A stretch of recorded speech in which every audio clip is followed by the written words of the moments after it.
I wanted to offer a few thoughts about cancel culture today.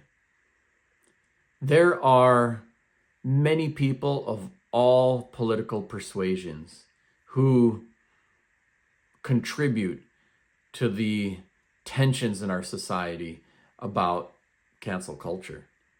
Ultimately, I think there are many examples of Republicans and Democrats who have been happy to cancel one another's heroes, events, or things like that when they've been in positions of power that have enabled them to do that. Some of the examples have included an invited speaker who is of some sort of obvious political persuasion, one side or the other, who gets set up for an event and then gets canceled. And there are many other examples too. It has included, some of the debates about, whose heroes should be in public spaces. And here I think we need to make a couple of distinctions to illuminate the conversation. And I'm happy to provide a personal perspective. So in my view, freedom of speech is really, really fundamental to a free society and a successful democracy, especially one like ours, which has 330 million people and so much linguistic, racial, and all other kinds of diversity. And if we're busy fighting over who gets to win and who gets to get centered and that sort of thing, I think it's a recipe for disaster. So I think we need to protect the speech of everybody, including and perhaps most especially the people that we disagree with. Minority voices have often been trampled. And even the US Constitution uses the terms about protecting minorities, quote, from the tyranny of the majority. Because there was an understanding that our founding fathers had that there would be an effort in a democracy to have the majority control the narratives and culture and the centering of their heroes and things like that, and that this could be a problem. So free speech is carefully enshrined in the Constitution and Bill of Rights. In spite of that, the efforts to cancel events and things like that have been deeply problematic and troubling to me. And I'm not just troubled by the cancellation of people that I like, but of anybody, because it ends up becoming the case that our efforts to suppress voices we don't like really sets a precedent for whoever is in charge of whatever it is.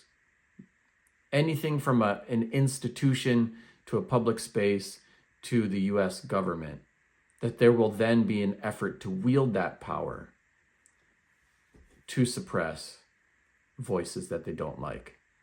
This has been happening obviously right now with our US federal government, as there's been an effort to purge the Navajo code talkers from US Army websites. They took it down. There was a protest, and eventually they put it back up.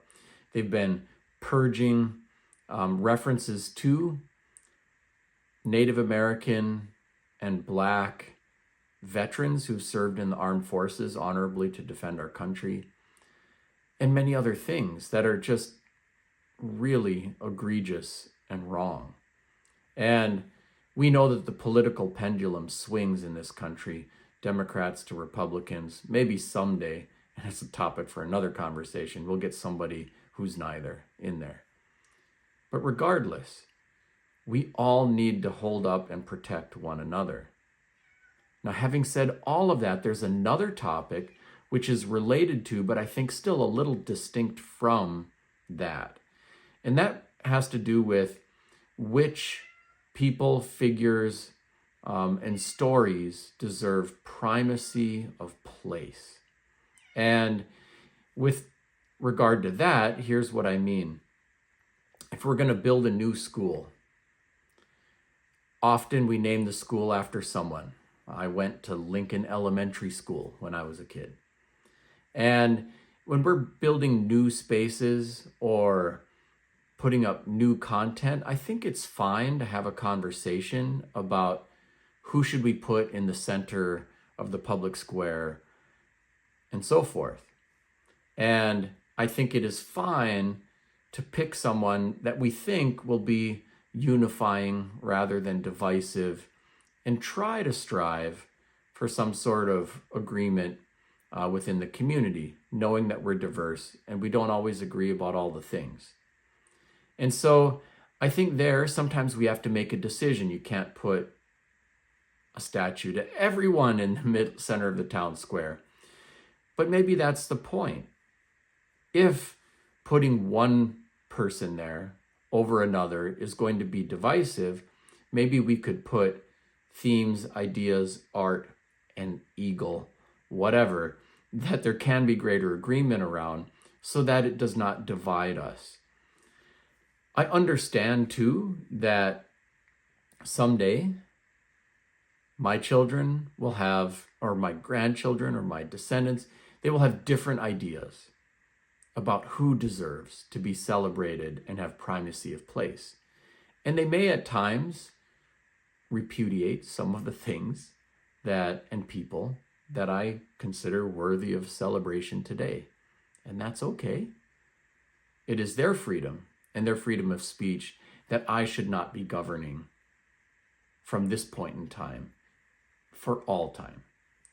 So once in a while, there may be a re-examination. So we've seen, for example,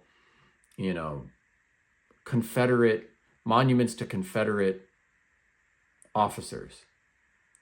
And there's been an effort to remove them from public spaces. And in my view, here's how that one should be handled. I think it's the freedom of speech for those who created the art should not be infringed upon by destroying the art. Even if the art is a statue of somebody that I really disagree with, who is defending the institution of chattel slavery. I do think, though, that it would be acceptable to take that statue and put it into a museum where we could have context and learn about and from that, and then remove it from the public square, which would not be canceling the history or suppressing the art form, but just putting it into a venue where it will be less divisive and we can learn from it.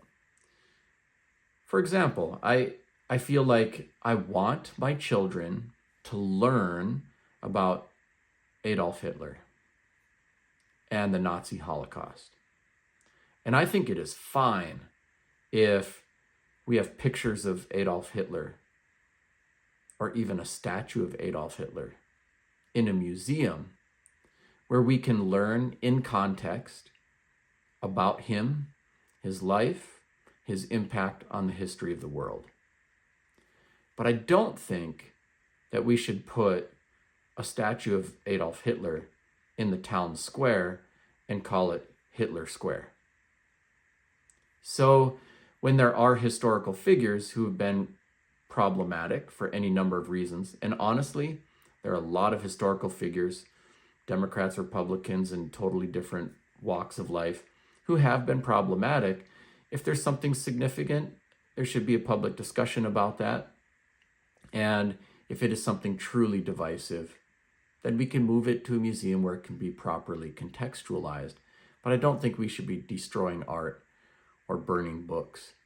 And I think we should be very cautious and have a very high bar if we're going to be thinking seriously about even moving the art or renaming the places.